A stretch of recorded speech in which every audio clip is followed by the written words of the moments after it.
Oppo Vivo ने mobile नया नहीं बनाया, अपने डिस्ट्रीब्यूटर और रिटेलर को अपना बना लिया, तो डिस्ट्रीब्यूशन नेटवर्क में इनोवेशन लेकर के आया।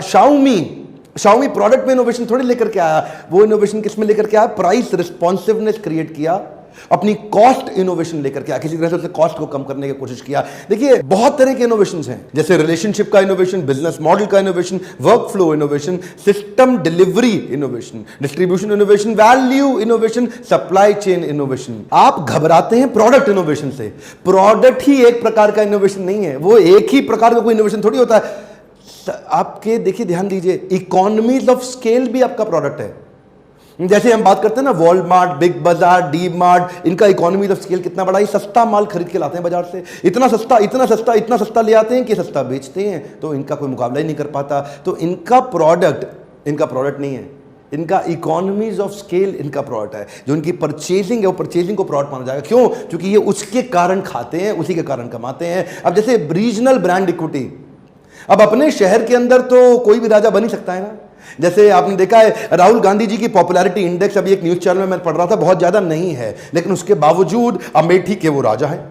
अमेठी में कोई भी आ जाओ, उनसे लड़के दिखा दो, उनसे जीत के दिखा दो। पिछले साल 2014 में आप सबने देख लिया, कुमार विश्वास से लेके स्मृति ईरानी से लेके अरविंद केजरीवाल से लेके नरेंद्र दामोदर दास मोदी जी तक, एक्सीलेंट कस्टमर सर्विस या नेशनल सेंटिमेंट, ये अलग अलग प्रकार के। नेशनल सेंटिमेंट क्या है? बाबा जी को देखो ना, हाँ, बाबा रामदेव का प्रोडक्ट पे फोकस थोड़ी है, उनका नेशनल सेंटिमेंट स्वदेशी पे फोकस है। वो क्या कह रहे हैं जी, मैं तो बीएसएनएल का पार्टनर बन गया हूं, ये पूर्ण स्वदेशी टेलीकॉम कंपनी है जी, मैं तो बीएसएनएल का सिम लेकर के आ रहा हूं। ये क्या है? National sentiment. उनका सेंटिमेंट क्या? स्वदेशी उनका प्रोडक्ट है। अभी वो व्हाट्सएप के खिलाफ भी मैंने सुना कि कोई नया मैसेंजर सर्विस लेकर के आ रहे हैं, स्वदेशी मैसेंजर सर्विस लेकर आ रहे हैं। ध्यान दीजिए, सब्सक्राइबर बेस, इंडिया टुडे, उन्होंने किस पे फोकस किया? उन्होंने अपने रिपीट बिजनेस पे फोकस किया।